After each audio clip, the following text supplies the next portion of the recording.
News मध्ये आपले स्वागत आहे। पाहूयात आजच्या ताज्या बातम्या। पहिल्या दिवसापासून अक्षय शिंदे प्रकरणामध्ये पोलिसांनी अक्षम्य हलगर्जीपणा केला। पहिल्या दिवसापासून अक्षय शिंदे प्रकरणामध्ये पोलिसांकडून अत्यंत संशयास्पद पद्धतीने तपास संथगतीने चालू होता आणि हा जो काही तपास संथगतीने चालू होता यात काही महत्त्वाचे मुद्दे आपल्या समोर ठेवले पाहिजेत की आम्हाला अक्षय शिंदे प्रकरणाबद्दल आक्षेप का आहेत आणि ते कशासाठी आहे। मुद्दा क्रमांक 1, अक्षय शिंदे याला तळोजा MIDC च्या जवळच्या जेलमधून जर बदलापूरमध्ये न्यायचे असेल तर साधारणतः तुम्ही सगळ्यांनी प्रवास केला असेल। आपण पनवेल कळंबोलीतनं राईट टर्न घेतो, पुढे जातो, तळोजा राईट साईडला राहतं, तिकडनं पुढे जर बदलापूरला जायचं असेल तर राईट टर्न घेऊन आपण MIDCतनं एक चांगला हायवे तयार झालेला आहे शिळफाटा आणि आपण बदलापूरकडे जातो। गाडी मुंबऱ्याकडे नेण्याचं काय कारण होतं? प्रश्न क्रमांक 1, जर रस्ता हा तळोजा टू बदलापूर आहे तर ती बदलापूरला गाडी का गेली याचं उत्तर अजूनही मिळालेलं नाही। प्रश्न क्रमांक 2, पोलिसांनी चार्जशीट, अक्षय शिंदे हा कोणी VIP नव्हता, हा कोणी क्रांतीवीर नव्हता, हा कोणी फार मोठा काही सोज्वळ माणूस नव्हता, मग त्याचं चार्जशीट रविवारच्या दिवशी एवढं तडकाफडकी फाईल करण्याची पोलिसांना काय घाई होती? ते रविवारी का फाईल केलं गेलं आणि इतक्या घाईने? म्हणजे लगेच तुम्हाला सायंकाळी 5 वाजता सोमवारी सगळ्या प्रक्रिया करून म्हणजे 5 वाजायची वेळ होते आणि त्याच वेळेला तुम्हाला त्याला बाहेर न्यावंसं वाटतं, तुम्हाला त्याच्यात अजिबात काही प्रिकॉशन्स घ्यावेसे वाटत नाहीत, हे प्रचंड संशयास्पद आहे। ज्या पिस्टलने अक्षय शिंदेवर गोळी झाडली, जनरली पोलिसांकडे ज्या काही आत्ता पिस्टल आहेत, आता रिव्हॉल्वर इतिहास जमा झालेले आहेत, ज्या पिस्टल वापरल्या जातात त्या सोफिस्टिकेटेड वेपन म्हणून वापरल्या जातात। साधारणतः 9mm या सगळ्या पिस्टल आहेत। याच्यामध्ये कॉक किंवा लॅच वजा एक गोष्ट आहे। जे सोफिस्टिकेटेड वेपन आहे ते सगळे पोलीस कर्मचारी वापरतात। हे सोफिस्टिकेटेड वेपन बाजारात कुठेही खाजगी पद्धतीने खरेदी विक्रीसाठी नाही। ज्या अर्थी बाजारात हे खाजगी पद्धतीने खरेदी विक्रीसाठी नाही त्या अर्थी याचं कुठेही ट्रेनिंग सुद्धा मिळायचं काही कारण नाही। म्हणजे याचं ट्रेनिंग हे फक्त पोलिसांनाच असू शकतं। जर असं असेल तर अक्षय शिंदेला हे ट्रेनिंग कुठून मिळालं? कारण काहीही असलं, पहिली गोष्ट रिव्हॉल्वर पिस्टल अनलोड असते, ती लोडेड करून अजिबात ठेवली जात नाही। समजा एमर्जन्सीमध्ये लोडेड करून ठेवायची जरी म्हटलं तरी चेंबर लोड केल्यानंतर चेंबर लोड करणे आणि ट्रिगर ओढणे या दोन्हींच्या मध्ये एक कॉक आहे, या दोन्हींच्या मध्ये एक लॉक आहे। हे लॉक लावावंच लागतं, कारण जर चेंबर तुम्ही लोड केलं तर कुठल्याही क्षणी साध्या बोटाचा जरी दाब पडला तर गोळी उडू शकते आणि ज्याच्याकडे रिव्हॉल्वर आहे त्याला सुद्धा धोका होऊ शकतो। त्यामुळे कुठलाही माणूस त्याला लॉकच करणार असं लॉक काढणं हे कुठल्याही सर्वसाधारण माणसाला शक्य नाही, त्याचं ट्रेनिंगच मिळायला हवं। मग ते अक्षय शिंदेला लॉक कसा काय काढता आला? एक जरा पुढचा अजून मुद्दा आहे की या सगळ्यांच्या मध्ये असं आपण गृहीत धरू की त्याने लॉक काढायचा प्रयत्न केला, दोन्ही हातात बेडे असणारा माणूस उठतो, कमरेचं पिस्टल काढतो, ज्या पिस्टलचं जे होस्टरमध्ये बांधलेलं असतं, म्हणजे ते पिस्टल ज्या याच्यात ठेवतात त्याला आपण होस्टर म्हणतो, त्या होस्टरमध्ये तो रिव्हॉल्वर पिस्टल ठेवलेली आहे। तिथून त्याला वायरने व्यवस्थित खांद्याच्या दिशेने त्याला आतल्या बाजूने शर्टच्या आतल्या बाजूने पॅक केलं असतं। ते उपसता कसं काय येऊ शकतं? ते उपसून गाडीमध्ये जागा किती आहे? 1 ते 1.5 फुटाची, 1.5 फुटाच्या जागेमध्ये तो खाली बसलेला होता की तो बाकड्यावर होता? त्याच्या उजव्या आणि डाव्या बाजूला पोलीस अधिकारी होते। नेमकं काय झालं याची जरा उत्तरं पोलिसांनी देणं गरजेचं आहे। महत्त्वाची बाब, काही लोक म्हणतात की अहो तुम्ही का बरं आक्षेप घेताय? महोदय, हे जरा नमूद केले जावे, एकनाथ शिंदे साहेबांच्या पक्षाचे अधिकृत प्रवक्ते संजय सिरसाट यांचं स्टेटमेंट बघा।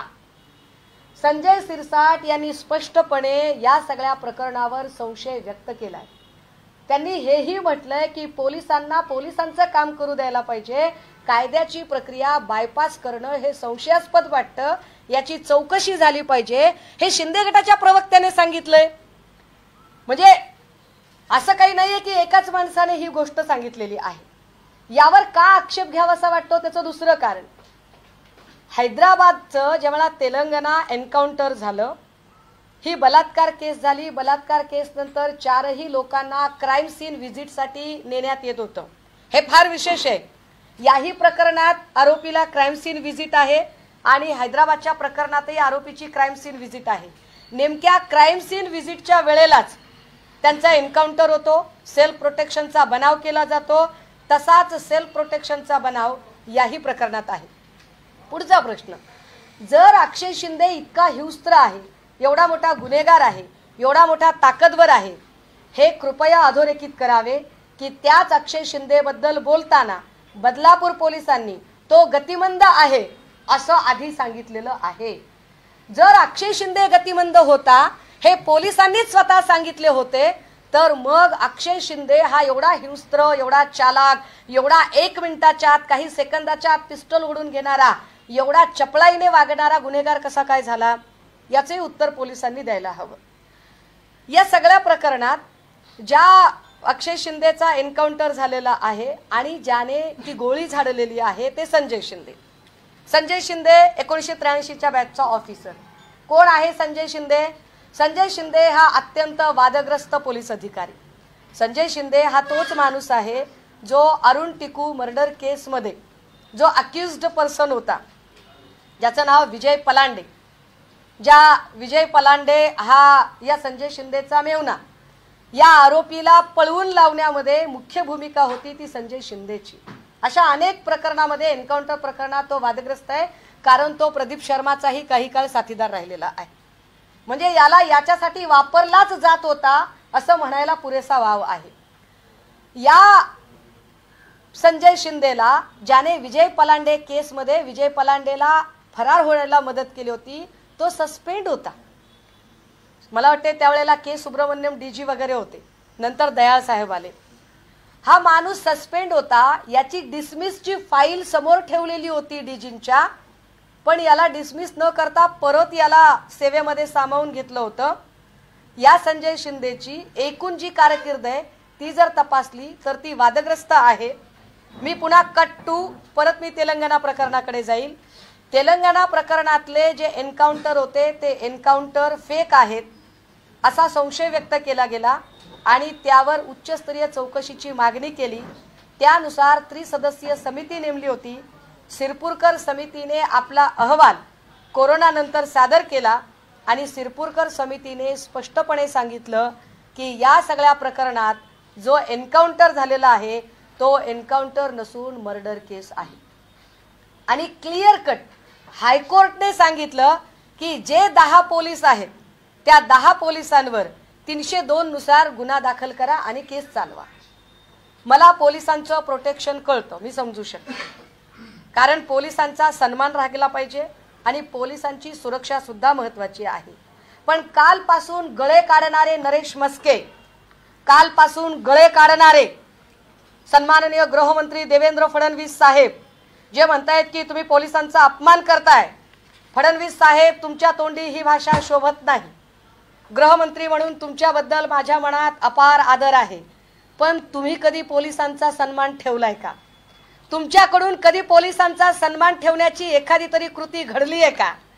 अहो साहेब, रोज ती कोकणातले 4-12 जे पोलिसांचा अपमान करतात आणि त्याच्या अगेन्स्ट कित्येक पोलीस पत्नींनी आपल्याकडे तक्रारी केल्यात. आपण त्या नितेश राणेला साधी समज देऊ शकला नाहीत. उलट आपण पोलिसांवरती दडपण आणता, पोलिसांना दहशतीत घेता. त्यांनी काल गळे काढावेत की पोलिसांचा आम्ही फार सन्मान करत आहोत. तुम्ही काय पोलिसांचा सन्मान करू शकता? या सगळ्या प्रकरणात अक्षय शिंदेला फाशीच व्हायला हवी होती. अक्षय शिंदे कोणी समाज सुधारक नव्हताच, तो गुन्हेगारच होता. परंतु अक्षय शिंदे या एका माणसाला संपवल्यामुळे प्रकरण संपत का? तर नाही. अक्षय शिंदेला संपवून हे प्रकरण संपवण्याचा आणि कुणाला वाचवण्याचा प्रयत्न सरकारने करत आहेत याचं उत्तर सरकारने दिलं पाहिजे. कारण अशा पद्धतीने एन्काउंटर करणं हा स्टेट स्पॉन्सर्ड टेररिझम आहे, ज्याला आम्ही राज्य प्रायोजित दहशतवाद असं स्पष्टपणे म्हणतोय की हा राज्य प्रायोजित दहशतवाद आहे. काल नरेश मस्केने अजून एक मुक्ताफळं उधळली की हा नैसर्गिक न्याय आहे. हा नैसर्गिक न्याय आहे कसं काय? जर हा नैसर्गिक न्याय असेल तर मग पुण्यातल्या पोर्शे कार अपघातामध्ये विशाल अगरवालने जी गाडी चालवली त्या गाडीतनं जे 2 लोक चिरडून मारले गेले, मग नैसर्गिक न्यायानुसार गाडी चालवणाऱ्याला पण चिरडून मारायचं का? जर नैसर्गिक न्याय म्हणत असाल तर मग संकेत बावनकुळेला पण पुन्हा गाडीने ठोस द्यायची का, म्हणजे नैसर्गिक न्याय होईल?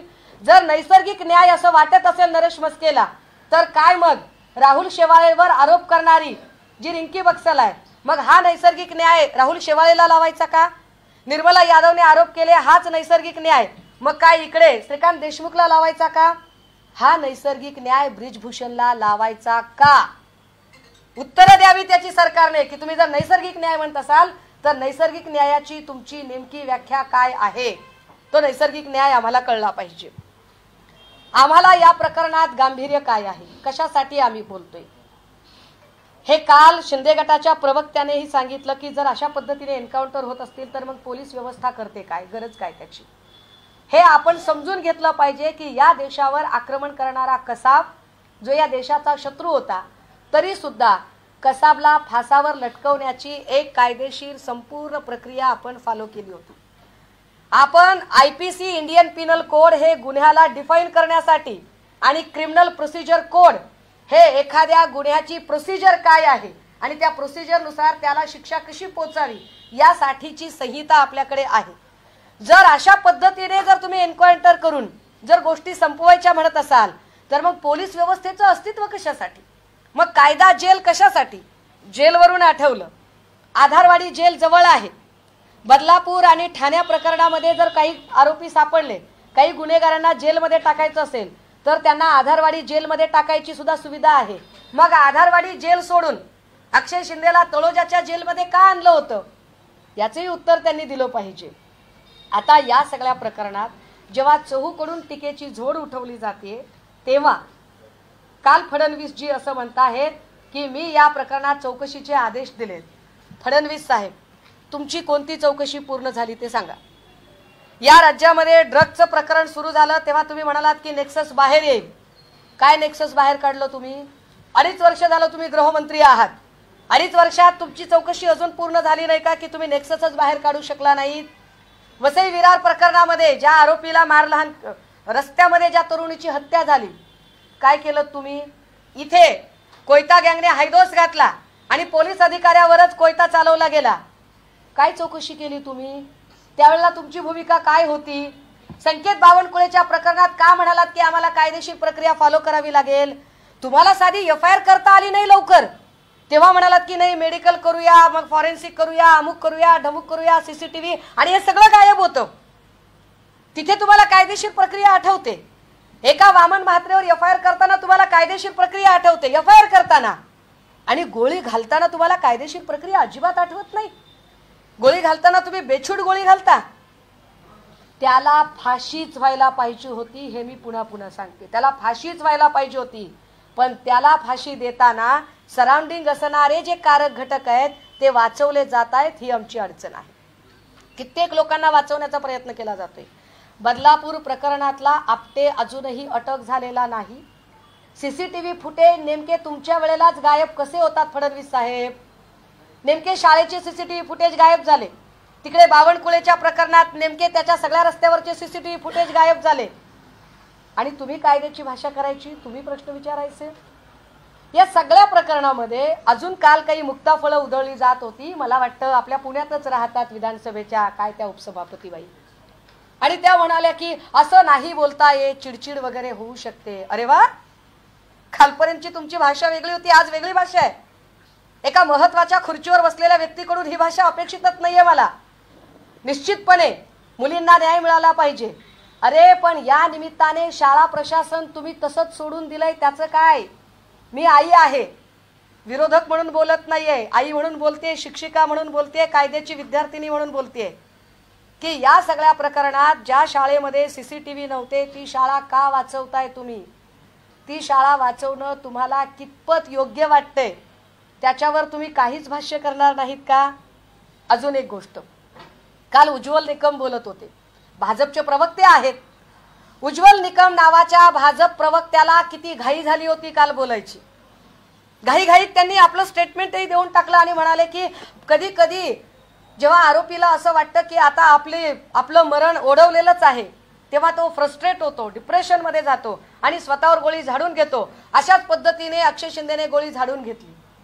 काय तत्परता आहे भाजप प्रवक्त्यांची की ज्या माणसाचा एन्काउंटर झालाय त्याला सुसाईड ठरवण्यासाठी स्वतः जो माणूस हायकोर्ट आणि सुप्रीम कोर्टमध्ये केसेस लढवतो, जो स्वतःला वकील म्हणवतो, असा माणूस भाजपमध्ये गेल्यावर त्याचा सदसद विवेक किती गहाण पडतो याचे हे फार मोठं उदाहरण आहे की एन्काउंटर झालेल्या व्यक्तीला सुसाईड ठरवण्यासाठी घाईघाईने उज्ज्वल निकम पुढे येतात. माझी आता मागणी आहे, पोलीस व्यवस्थेचा आदर राहिला पाहिजे, धाक राहिला पाहिजे. काल आदरणीय पवार साहेबांनीही हे ट्विटमध्ये सांगितलं की तुमच्या अशा गोष्टींमुळे पोलीस व्यवस्थेबद्दलचा धाक आणि त्यांच्याबद्दलचा विश्वास संपत जातो. तो संपता कामा नये. म्हातारी मेल्याचे दुःख नसते पण काळ सोकावतो, तो काळ सोकावता कामा नये. समजून घ्या की एखादं सेक्स स्कॅन्डल घडलं आणि सेक्स स्कॅन्डलमध्ये एक माणूस तुम्हाला सापडला आणि तुम्ही त्या माणसाचा एन्काउंटर केला. लोक म्हणतील वा वा, कारण बऱ्याचदा बलात्काराच्या बद्दल तिरस्काराचीच भावना असते, त्यामुळे त्याचा एन्काउंटर झालं कोणालाही आवडेल. अरे पण एका सेक्स स्कॅन्डल मधल्या एका आरोपीचा जेव्हा तुम्ही एन्काउंटर करता तेव्हा तो एकटा नसतो, त्याची कितीतरी मोठी टीम असेल, कितीतरी मोठं एक रॅकेट असेल. ते रॅकेट कसं बाहेर निघणार? ते रॅकेट बाहेर निघण्यासाठी काही प्रयत्न केले जाणार की नाही? ते प्रयत्न होणं जास्त गरजेचं आहे. म्हणून ही पत्रकार परिषद आहे.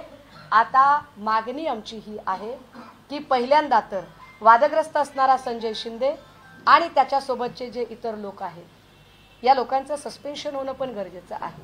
कारण यांच्याकडून जेव्हा अक्षय शिंदेकडून गोळी झाडली जाते तेव्हा ती पायावर झाडली जाते आणि पोलीस गोळी झाडतात त्यावेळेला ती डायरेक्ट डोक्यात गोळी जाते. हे माझ्या आकलनाच्या पलीकडे आहे अजूनही. दुसरी गोष्ट, या प्रकरणाची उच्चस्तरीय म्हणजे न्यायाधीशांच्या समितीने चौकशी करायला हवी. याला प्रभाव, राज्य सरकारच्या प्रभावापासून या केसला लांब ठेवलं जावं. कारण संजय शिंदे हा ठाण्याच्या हद्दीतच अनेक दिवस त्याने ड्युटी केलेली आहे आणि ठाण्यातून जे सत्ता केंद्र चालतं त्यावर आमचा अजिबात विश्वास नाही. त्यामुळे या सगळ्या संबंधाने आम्ही आमच्या मागण्या स्पष्टपणे ठेवलेल्या आहेत. या संदर्भात असं जर एखादं एन्काउंटर झालं तर विदिन 24 आवर याची सगळी माहिती ह्युमन कमिशनला सुद्धा गेली पाहिजे. ती ह्युमन कमिशनला माहिती गेली आहे का यावर सुद्धा चर्चा व्हायला हवी.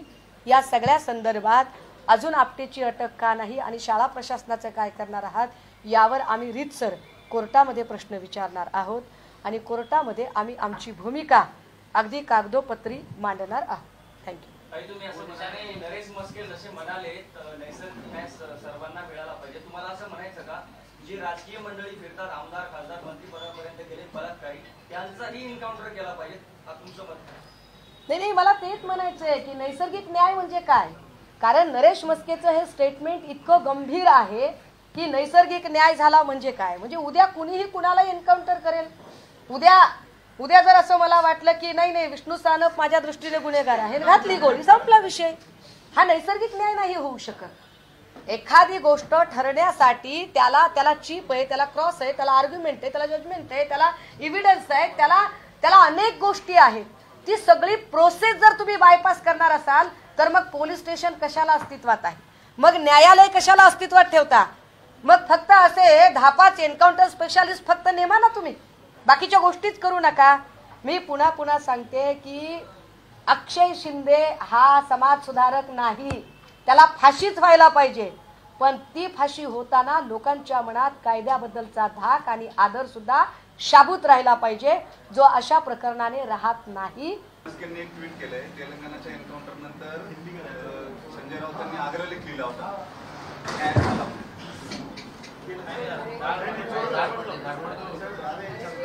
न्याय झाला या हेडिंगखाली संजय राऊतांनी सामन्यामध्ये आग्रलेख लिहिलं होतं एन्काउंटर नंतर. मी 2022ला प्रवेश केलाय साहेब, जून 2022ला. जून 2022च्या नंतरचा पक्ष मला माहिती आहे आणि त्यातल्या घडामोडी मला माहिती आहे. त्याआधी मी चळवळीतली आहे आणि तेव्हाचेही तुम्ही फेसबुकवर जा आणि तेलंगणा प्रकरणातलं माझं फेसबुक लाईव्ह बघा, तेव्हाही माझी सेम लाईन आहे की कायद्याची प्रोसेस बायपास होता कामा नये. माझा एकच लाईन आहे या सगळ्या प्रेसमध्ये की कायद्याची अख्खी प्रक्रिया तुम्ही जर बायपास करत असाल तर पोलीस यंत्रणा आणि न्यायालय यांचं अस्तित्वच उरणार नाही, यांचा धाक उरणार नाही. आणि हे एकटी मी बोलते असं नाही, जे नरेश मस्के मुक्ताफळं उधळत आहेत ना त्या मस्केंना म्हणावं, राऊत हे फार लांब राहतात, त्याच्या आधी स्वतःच्या पक्षाचे प्रवक्ते शिरसाटांनी काय बोललंय ते जरा ऐका. शिरसाटांनी सुद्धा या एन्काउंटर बद्दल शंका व्यक्त केली आहे आणि ते पब्लिक डोमेन मध्ये कालचं स्टेटमेंट उपलब्ध आहे, ते चेक करा. तुम्हाला असं वाटतं का संजय राऊतांची भूमिका बदलणं योग्य नाहीये किंवा योग्य नाही? मला ती भूमिकाच माहित नाहीये, त्यामुळे तुम्ही काय सांगताय मला समजून घ्यावं लागेल आणि समजून घेतल्यावर मी त्याच्यावर उत्तर देईल. मी तो लेखही वाचलेला.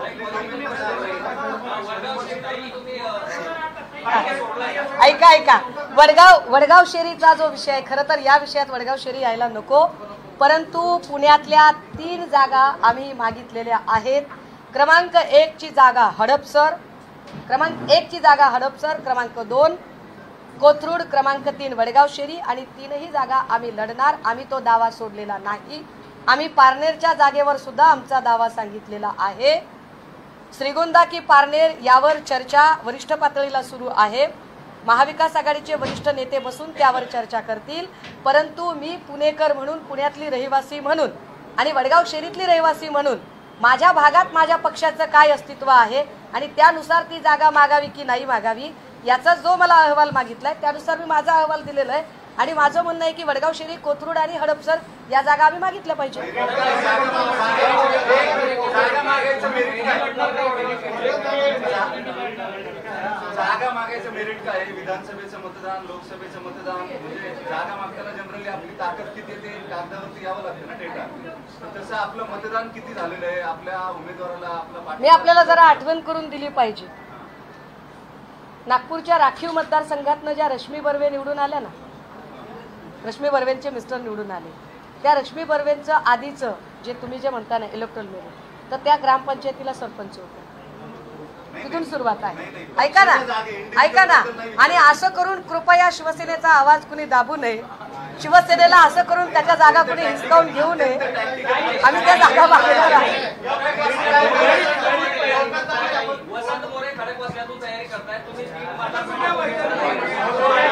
एक मिनिट थांबा, चांगला प्रश्न आहे. थांबा. ऐका. खडक वाचल्याचा तुम्ही प्रश्न विचारला, त्यावर उत्तर देणं गरजेचं आहे. तुम्ही जो विचार करताय तो पुणे जिल्हा म्हणून करताय, आम्ही जो विचार करतोय तो लोकसभा निहाय विचार करतोय. खडकवासला हा बारामती लोकसभेमध्ये येतो. आम्ही जेव्हा पुणे लोकसभेचा विचार करतो त्यावेळेला कसबा, पर्वती, शिवाजीनगर, वडगाव शेरी, कोथरूड असा आम्ही विचार करतोय. त्यामुळे खडकवासला हा जेव्हा आम्ही मागू त्यावेळेला तो बारामती लोकसभेतून मागू. अहवालाचं मेरिट ऐका. आमचे संजय भोसले तिथे 3 वेळाचे नगरसेवक आहेत.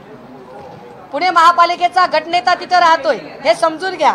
सतीश मुळीक सारखे अत्यंत जुने जाणते नगरसेवक तिथेच आहेत. सागर माळकर सारखा नगरसेवक हा तिथूनच झाला होता. वार्ड क्रमांक 1चा भाजपकडून निवडून आलेले किरण जठार या नगरसेविका या आता आमच्या सोबत आहेत. महाविकास आघाडी म्हणून तिथे आमची ताकद निश्चितपणे आहे. महत्वाचं सचिन भगत वगैरे तर आहेत. आणि सुषमाताई ज्या जिल्ह्यातनं येतात त्या जिल्ह्याचं तब्बल 63,000चं मतदान सध्या वडगाव शेरीमध्ये वास्तव्याला आहे. अजून काही कॅल्क्युलेशन?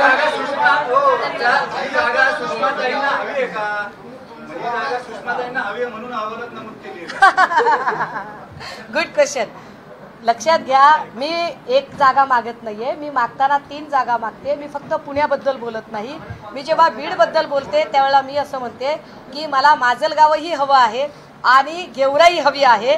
किंवा जेव्हा आम्ही अमरावतीबद्दल बोलतो तेव्हा दर्यापूर पाहिजे, बडनेरा पाहिजे.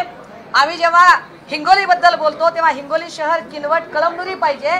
मी माझ्या पक्षाची जबाबदार पदाधिकारी म्हणून वैयक्तिक एका जागेसाठी नाही तर पक्षाला कोणत्या कोणत्या जागा मिळाव्यात त्यासाठी भूमिका बजावते.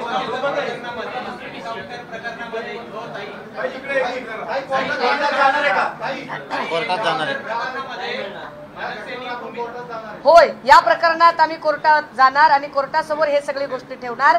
आम्हाला मी पुन्हा सांगते की आम्हाला अक्षय शिंदे मेला याच्यावर हळहळण्यात काहीच अर्थ नाही. तो मरायलाच पाहिजे होता. त्याचं मरण, त्याची शिक्षा अटळ होती. पण या निमित्ताने इतर सत्य दडवली जाऊ नयेत. ती सत्य बाहेर येण्यासाठी जी चौकशीची मागणी करायची त्यासाठी निश्चितपणे आम्ही न्यायालयीन प्रक्रिया, भलेही आमची तारीख मग 3002 मध्ये 3014 मध्ये जरी आली तरी आम्ही त्यासाठी न्यायालयीन प्रक्रिया फॉलो करू.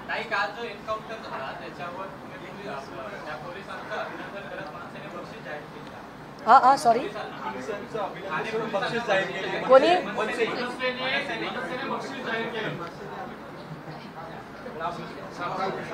निवडणुकीच्या रिंगणात असणारे ज्यांना खरंच आपण गांभीर्याने घेऊ शकतो अशा लोकांचे स्टेटमेंट नक्की सांगा.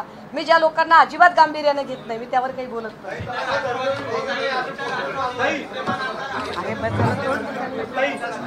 मला हिंदीमध्ये करायचे, समराईज पाहिजे. पीसी आहे दुसरी, भैया दुसरी पीसी आहे, बाहेर.